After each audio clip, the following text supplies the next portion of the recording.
안녕하세요. 원혜림 변호사입니다. 오늘은 배드파더스 구본창 운영자에 대한 유죄 판결 관련해서 얘기를 해보려고 해요. 얼마 전에 배드파더스 운영자가 대법원 확정 판결로 유죄 선고를 받아서 논란이 됐었죠. 그래서 기사도 굉장히 많이 났었어요. 이 기사를 보고 어떻게 양육비 주지 않은 사람들을 공개한 사람이 도리어 유죄 판결을 받을 수 있느냐라고 분개하신 분들이 많을 것 같아요. 네, 오늘 저도 그렇게 이제 같이 분노를 하면 시원할 텐데, 사실 저는 대법원 판결 내용에 공감하는 부분도 있고, 동의하는 부분도 있어서, 이제 그런 부분에 대해서 오늘 제 생각을 공유를 해보려고 합니다. 이 사건은 표현의 자유하고 개인의 인격권과 명예가 충돌한 대표적인 사건이죠. 그래서 처음에 배드파더스가 출범을 했을 때부터 이런 논란은 예상이 되어 있었습니다. 먼저 배드파더스가 무엇이냐 모르시는 분들이 있을까 하여 짚고 넘어가겠습니다. 배드파더스는 양육비를 미지급한 부모의 얼굴과 신상을 공개하는 사이트이고 2018년 7월에 처음 만들어졌다가 2021년경에 양육비 미지급자들에 대한 어떤 처벌이나 신상 공개를 강화하면서 그 활동이 중단됐었습니다. 2018년에 신상이 공개된 양육비 미지급자들 중에 5명이 운영자 구본창 씨를 고소를 했고요. 검찰이 이 5명의 고소건에 대해서 사실적시 명예훼손죄로 구본창 씨를 기소를 했습니다. 정확히는 정보통신망법상 사실적시 명예훼손죄인데요. 그 조항을 읽어보면 사람의 비방을 목적으로 정보통신망을 통하여 공공연하게 사실을 드러내어 다른 사람의 명예를 훼손한 자는 3년 이하의 징역 또는 3천만 원 이하의 벌금에 처한다. 배드파더스는 여기에 딱 부합을 하죠. 양육비 미지급자들을 비방할 목적으로 정보통신망을 통해서 불특정 다수인들에게 공공연하게 사실을 드러냈죠. 그리고 그 명예를 훼손을 했죠. 네, 맞습니다. 이 조항 보면은 유죄 판결 받은 게 타당한 것처럼 보여요. 근데 우리 이제 형법 체계를 보면은 사실을 적시해서 개인의 명예를 훼손했더라도 그 공개한 사실이 공공의 이익이 되는 때는 위법성을 조각해서 처벌하지 않도록 규정을 하고 있습니다. 그래서 구본창 씨에 대해서도 1심 법원은 이 공개한 사실이 공공의 이익을 위한 것이라며 무죄를 선고를 했었어요. 근데 2심 법원은 달리 판단을 했습니다. 2심 법원은 법률에 따르지 않고 신상 공개를 사적 제재 수단으로 이용하는 것은 경계할 필요가 있다. 사생활의 비밀과 개인의 명예가 침해될 소지가 있고 얼굴 사진과 직장명은 개인의 민감한 정보로 공공의 이익에 반드시 필요한 내용이라고 보기 어렵다. 라면서 벌금 100만 원의 선고유예 판결을 했습니다. 대법원도 2심 법원의 판단이 타당하다고 판결을 했고 이 판결이 확정되었죠. 일단은 유죄인 건 알겠는데 선고유예는 뭐냐라고 궁금하신 분들이 있을 것 같아서 설명을 드릴게요. 선고유예 판결은 1년 이하 징역이나 금고, 자격정지 또는 벌금형을 선고할 경우에 그 범행의 동기나 수단, 결과, 그다음에 범행 후에 어떤 정황 등을 고려했을 때 이 사람이 그 형을 그대로 사는 것은 좀 적절치 않다라고 법원이 판단하는 경우에 이와 같은 선고유예 판결을 내리게 됩니다.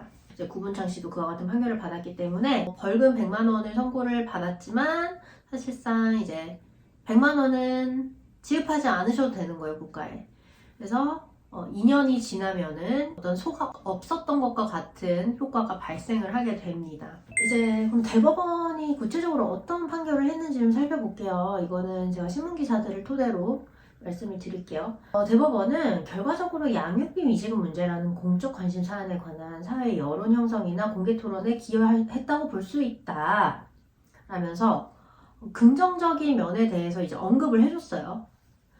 근데 주된 목적은 양육비 미지급자의 신상 정보를 일반인에게 공개함으로써 인격권과 명예를 훼손하고 수치심을 느끼게 해 의무 이행을 간접적으로 강제하려는 취지로서 사적 제재 수단의 일환에 가깝다라고 했어요.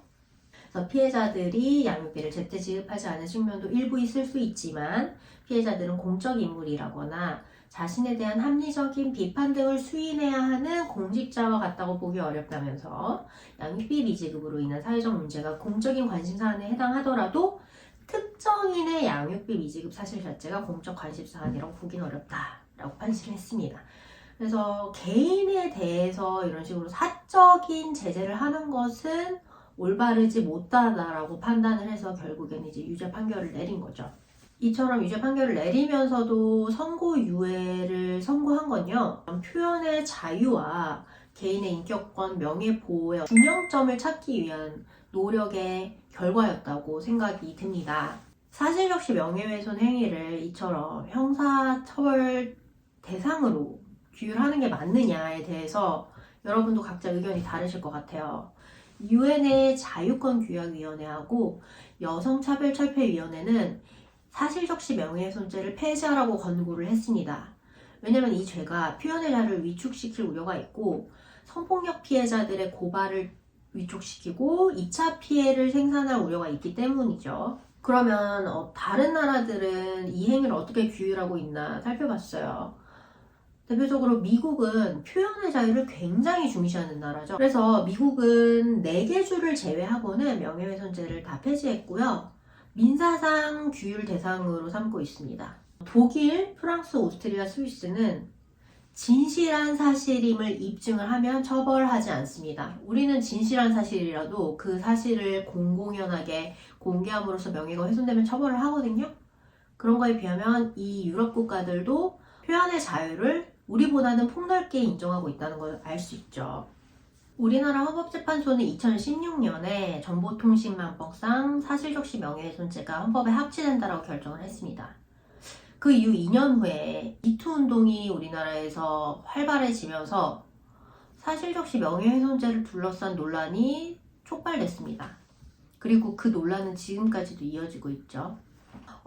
저도 사회 구성원의 한 사람이자 변호사로서 이 조항이 과연 존치되는 것이 맞는가에 대해서 계속 고민을 해왔어요. 지금 내린 결론은 아직 폐지되기에는 시기상조다 라는 겁니다.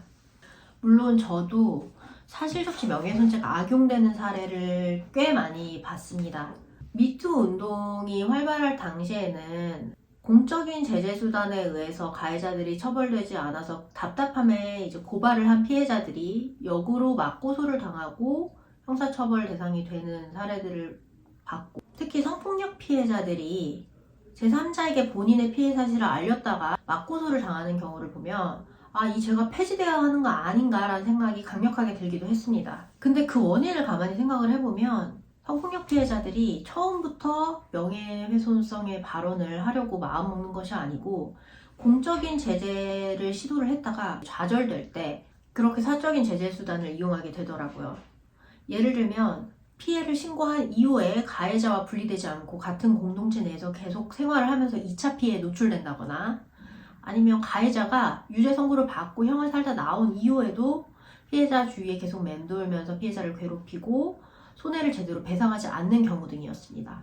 그래서 이거는 비단 사실적시 명예훼손죄 규정의 문제가 아니고 범죄 가해자들에 대한 공적인 제재가 제대로 이루어지지 않는 게 문제다라는 생각을 하게 되었습니다. 배드파더스의 경우에도 양육비 이행법이 양육비 미지급자들에 대한 신상 공개나 처벌을 강화하면서 활동을 중단했지 않습니까? 이와 같이 성폭력 범죄 가해자들에 대해서도 징벌적 손해배상 판결이 가능하게 되거나 2차 가해에 대한 엄격한 처벌이 가능해지게 되면 피해자들의 사적인 고발 행위도 감소할 것이라는 생각이 듭니다. 이처럼 사실적시 명예훼손죄의 잔존으로 인한 부작용은 범죄 가해자들에 대한 공적 제재를 강화함으로써 어느 정도 해결할 수 있는 반면에 이 규정을 폐지함으로 인한 부작용은 굉장히 클 것이라고 생각을 합니다. 예를 들면 그래도 요즘 유튜버들에 의한 어떤 사생활 폭로와 마녀사냥으로 인한 피해 등이 사회적인 문제가 되고 있는 상황에서 이런 사람들에 대해서 민사적으로 제대로 규율을 할 수 없는 상황에서 이 죄마저 폐지된다면 사생활 폭로 행위, 마녀사냥 행위가 활개를 치게 되지 않을까 하는 우려가 있습니다. 오늘은 제가 배드파더스 운영자 구본창 씨에 대한 대법원 판결을 보면서 개인의 인격권과 명예 그리고 표현의 자유의 충돌에 대해서 어떤 고민을 했고 그리고 개인적으로 어떤 결론을 내렸는지 공유를 해봤습니다.